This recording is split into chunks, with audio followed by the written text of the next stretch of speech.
Hi everyone. In the previous videos, we were discussing about a divide and conquer strategy, and in this video, we are going to give more focus to the topic dynamic programming. And in the case of this dynamic programming, it solves a given complex problem by breaking it into smaller subproblems, and it stores the result of the subproblems to avoid computing the same result again. That is, the computed solutions of the subproblems are stored in a table so that they don't have to be recomputed again. And now let's consider two properties that suggest that a given problem can be solved using dynamic programming. They are overlapping subproblems and optimal substructure. In the case of overlapping subproblems, we can say that the dynamic programming it is not useful when there are no common or overlapping subproblems, because we don't have to store the solutions if they are not needed again. And in the case of this optimal substructure, we can say that given problem has optimal substructure property if optimal solution of a given problem can be obtained. And now let's consider one of the application of this dynamic programming, that is Bellman-Ford's algorithm, and that is used to find the shortest path from a source vertex to all other vertices in the case of a weighted graph. And one of the application of this Bellman-Ford's algorithm, it is to check whether there is a negative cycle in the graph. And now let's move on to the algorithm steps for finding the shortest path from the source vertex to all other vertices. That is, first of all, we have to initialize the source vertex to 0 and the distance of all other vertices as infinity. Then we have to follow the major step, that is, for each edge u comma v, we have to find that if the distance of the vertex u plus the weight of the vertex u comma v is greater than the distance of the vertex v, then we have to change the distance of the vertex d to distance of the vertex u plus weight of u comma v. That is the major step we have to consider in this algorithm. And now I will make it clear for you guys through an example. And this is a graph and we have to find the distance from a source vertex to all other vertices. Here we can consider A as the source vertex and all other vertices as other vertices that we have to traverse. And first of all, we have to write all the directed edges, that is AB, AC, BC, BD and so on. And first of all, according to the algorithm, the first step is that we have to initialize the source vertex as 0 and the distance to all other vertices as infinity. And that is the first step. Now let's move on to the first relaxation. So first of all, for any vertex pair u comma v, we have to check that the distance of u plus the weight of u comma v is greater or less than or equal to the distance of v. If it is greater, we have to update the distance of v. It is equal to the distance of u plus weight of u comma v. So first consider the vertex pair AB, that is AB. Here A is the vertex U and B is the vertex V. So we have to find out this one, that is the vertex distance of the vertex U plus weight of U comma V. So the distance of the vertex U, that is A, it is equal to 0 plus weight, it is equal to minus 1, that is equal to minus 1. Now here we assume that V, the vertex V is B.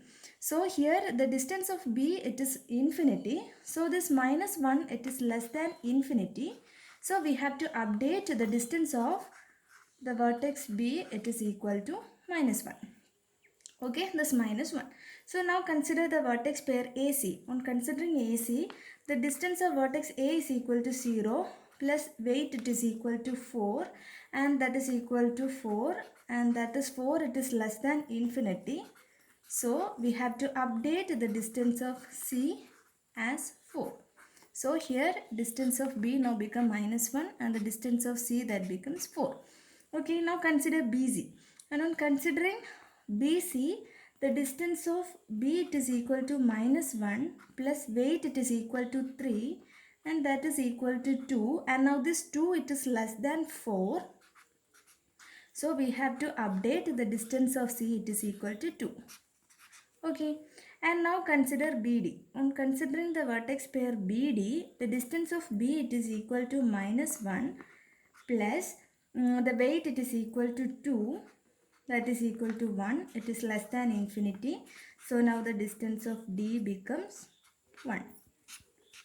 And consider the vertex pair DC. Consider the vertex pair DC. Distance of D it is equal to 1 plus the weight it is equal to 5. It is equal to 6. And now the distance of the vertex C is 2. So 6 is greater than 2. Therefore we doesn't have to update this C. So the distance of vertex C it is still 2. Consider the vertex pair DB. And on considering the vertex pair DB, the distance of D it is equal to 1 plus this weight it is also 1, it is equal to 2, and this 2 it is greater than minus 1, so there is no need to update. So the distance of B it is still minus 1. And consider BE. Consider BE. The distance of B it is equal to minus 1 plus weight it is equal to 2, it is 1, therefore less than infinity. So we have to update the distance of E. So distance of E it is equal to 1. And now we have to consider ED, the vertex pair ED. So the distance of E it is equal to 1 plus weight it is equal to minus 3 and it is equal to minus 2, and this minus 2 it is less than 1. So we have to update the distance of D, it is equal to minus 2. And after this first relaxation, we got the source vertex is still 0 and the distance to all other vertices has changed, and B becomes minus 1, E becomes 1, C becomes 2 and D becomes minus 2. And now we have to again repeat this equation, and we have to find if the shortest distance change or not. And now let's move on to the second relaxation.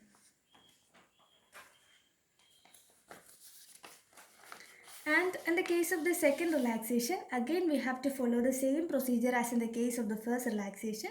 So consider the vertex pair AB, or on considering the vertex pair AB, that is 0 plus minus 1, it is equal to minus 1. So distance of B it is equal to minus 1 itself. And on considering AC, that is equal to 0 plus 4, that is equal to 4, and 4 is greater than 2, so we doesn't have to update that. So distance of C it is equal to 2. And on considering BC, B it is equal to minus 1 plus 3, that is equal to 2, that is C. So distance of C it is equal to 2 itself. And on considering BD, B it is equal to minus 1 plus 2, that is equal to 1. It is greater than minus 2, therefore distance of D it is equal to minus 2 itself. And on considering DC, minus 2 plus 5, that is equal to 3, and 3 is greater than 2, so distance of C it is equal to 2 itself. And on considering DB, minus 2 plus 1, that is equal to minus 1 itself, so distance of B it is equal to minus 1. And on considering BE, minus 1 plus 2, it is equal to 1, so distance of E it is equal to 1. And on ED, plus 1 plus minus 3, that is equal to minus 2 itself, so the distance of D it is equal to minus 2.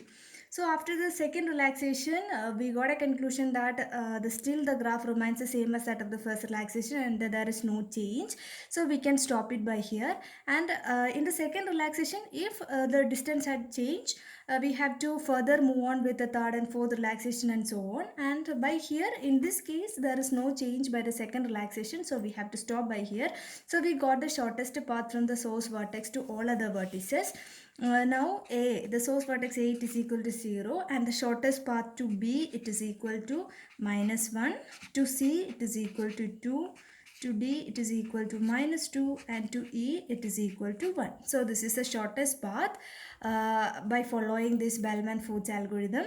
And I hope you guys got a clear idea about this Bellman-Ford's algorithm and this example. That's all for this video, and we will continue the next application and the next video. So stay tuned. Thank you.